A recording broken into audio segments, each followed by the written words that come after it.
Hello there ladies and gentlemen, welcome to another video of Gaming in Linux. This time around I'm showcasing Parkitect, which was brought to Steam through early access on the 5th of May. I've noticed there has been a sudden influx of theme park management games from Rollercoaster Tycoon World, Planet Coaster and Parkitect, the former promising a Linux release, whereas the latter actually delivered.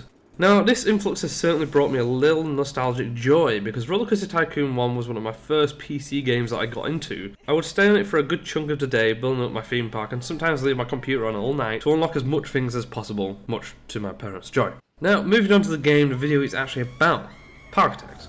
Upon first seeing this game, it instantly took me back. Without even trying the game, I instantly fell in love, as it reminded me so much of them Rollercoaster Tycoon days. Whilst the game is still in alpha stage, it is a game you can easily pick up now and play like hell, as it may not be complete yet, but it's got a lot of content from the get-go, and not just that, but mods for the game are heavily supported, and adds a lot of great stuff into the game, which the devs might even include in the game anyway in the future. The game has a ton of pre-built roller coasters, rides, and other enjoyments like the Haunted House or the Spiral Slide. With the rides, you can set how much the cost for each customer is to get onto it. You can even build transport rides for in case your theme park becomes big enough to need transport to get on one side of the map to the other quicker. There are also park utilities, which at the moment only has a staff room. There are a ton of shops you can place down to keep the customers even more happy.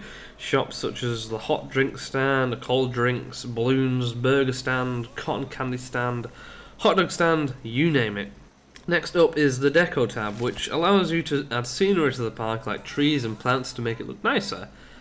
In the Deco Tab there is also path attachments, so stuff like seating areas for people and trash cans to keep the park clean. You can obviously build paths and also terraform the park, which means changing the landscape.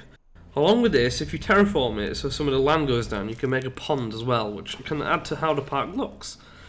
To keep the park in check, you need to hire a bunch of staff. Included are janitors who clean the park, mechanics who fix the rides, security who make sure the park is clean of any yobs, entertainers to put a smile on any customer's face, and also haulers who basically pick up deliveries from out of the park to deliver to any of the shops to ensure they have enough stock in. Moving on to the graphics. The graphics are really nice. I basically rate it as a spiritual successor to Rollercoaster Tycoon 2. It's got quite cartoony graphics that aren't over the top to the point where it looks good.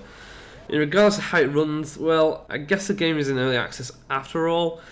At first I was getting a steady 60 FPS, and then when I kept building more and more rides, which doesn't really end well, from 60 FPS to the less than 30 FPS when zoomed out. Apparently the devs are working on optimizations, so let's wait and see. Personally, for an early access game, I'm really enjoying it so far. There isn't really any tutorials or anything, but these are the sort of games which are great to just jump into and learn everything from the get-go. I feel that even though it's early on in development, there's already a lot you can do, and with the addition of mods you can add so much more to the game, like obviously roller coasters and even first-person cameras for rides. I found it as a great time killer and perfect for me, as I usually like to write scripts for my videos or edit videos, etc, etc. And whilst doing that I usually watch YouTube videos, but now instead I just keep Parkitect open whilst I earn money in the game. Who said men can't multitask? The game is only £13.59 and I think that's an absolute steal, and it will only probably increase once it gets a full release, so the earlier you buy it the better. So yeah, I would highly recommend this game for hours of endless fun. Anyways guys, I hope you enjoyed this video. Rate and subscribe for future links content, and peace out. See you later.